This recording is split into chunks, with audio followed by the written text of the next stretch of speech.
I was born and raised right here in Stockton, and I'm blind in my right eye.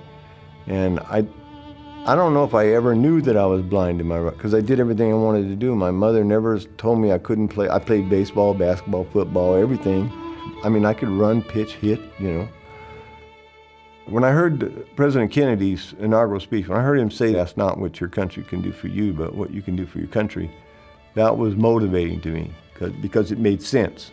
So when I graduated in '63, that's why I tried to join the service, because I was doing something for my country.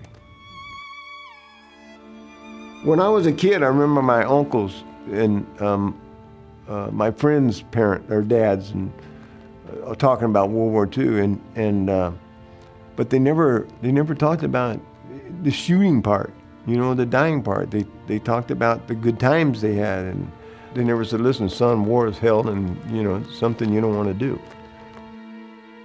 When we got in Vietnam, we were prepared as far as our knowledge or physical fitness, but I don't think we weren't prepared for the consequences of war. Once the blood started flowing, you definitely got it. This was no longer training, this was no longer anything, this was real. And then people were dying. And that changes your life from that time forward. When partial blindness disqualified him from regular service, Richard Pittman joined the Marine Corps Reserves, determined to serve on active duty. After volunteering for a tour in Vietnam in 1966, he passed up a coveted engineering position, electing to become an infantryman on the front lines instead. On July 24, 1966, Pittman and his platoon were conducting search and destroy operations just outside the demilitarized zone. We were to be part of a blocking force. The intelligence said that there were 8 battalions of North Vietnamese regulars coming down, crossing the DMZ in this area, and for the first time the North Vietnamese were coming down in force. We weren't supposed to directly engage the enemy at that time. We were supposed to get in positions and move the enemy into a contact position.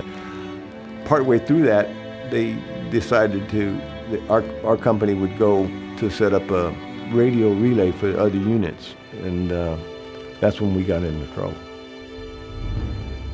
That morning, we were supposed to move up this hill to establish the radio relay point, and we were just moving up a trail. And I was the last one in the column. I was what they call tail end Charlie for my squad. My squad leader and I saw movement at one time to our right. We saw a North Vietnamese moving across a clearing. We reported it, but you know, we kept moving, and then a while after that we were ambushed. Things happened so fast that we got ambushed, and what Marines do what they do is they charge to the front. That's the last thing you want to do in an ambush, you know, because you're all gonna, it's like closing an accordion, you know, you're all gonna end up in a kill zone or a casualty zone or whatever, but that's what we did. Ordered to wait just short of the fighting, Sergeant Pittman held his position while the lead platoon engaged in heavy combat nearby. As the situation worsened, the young soldier decided to leave the relative safety of his position to assist his struggling comrades who were clearly in need. The Marines were actually calling for help and more firepower. I mean, I know the company line is you don't call for help, but let me tell you something, when Marines are shot, they want help. And firepower, believe it or not, I had the last functioning machine gun. So I was just trying to do what I've been trained to do. When I got to where I thought was the front of the unit, it was like the war had just stopped. I don't recall any conscious thing. I don't recall any noises. I don't recall anything. The lull in the fighting is that they were waiting to see if there was any more fire, if anybody was moving, or you know, I don't know what, but they sent maybe a platoon up to find out what the hell's going on, you know, and then it just boom, I'm there and they're there. we surprised each other. It was kind of like a tie, and I started shooting first, so there's nothing else to do. I mean, we're there, I'm there, they're there, and just started doing what we're supposed to do. Dodging mortar and small arms fire, Sergeant Pittman charged forward to reach the besieged troops. Confronted with a sudden frontal attack by nearly 36 enemy troops, Pittman established a position and opened up with a withering barrage of machine gun fire, exhausting 3 weapons and hurling his last grenade at the retreating enemy. He then returned to assist his fallen comrades before finally rejoining his own platoon. I didn't have any other goal in mind other than to just, help my fellow Marines. And in retrospect, fortunately, I was able to do that. I never knew how many were killed and wounded until I went to the Vietnam Memorial. When I saw a couple names that I knew, and they were in my squad, and then the day of the action, and then all the names that were right there together. Difficult. It was shocked. I've been shocked. Just because we were all buddies, we were all close, and there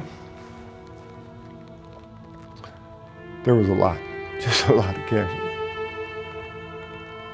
It was several, I don't know how many years later, it was several years later, a friend of mine called me and said, "Have you seen today's Leatherneck magazine, or this month's Leatherneck magazine?" I said, "No." He said, "Well, there's a letter to the editor that you should read."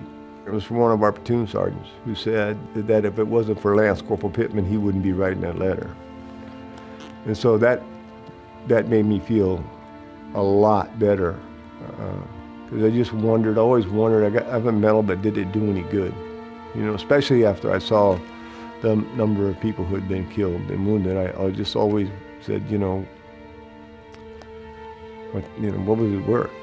And then you find out that, it was worth a lot. A lot of people wouldn't be here. A lot of families wouldn't be here.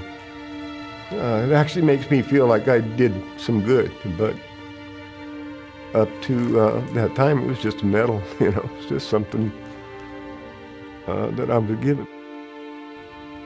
It's something that lets the average guy know that they can do too. We're just Joe Blow, so to speak. We're just the guy off the corner, the guy sat on the bench during high school for, never got to start a game, or a guy that carried towels. I earned my medal. It wasn't given to me. I earned that. But that doesn't make me any better or any stronger or any more intelligent or anything than anybody else. I'm just a guy who has a medal. That's all I am.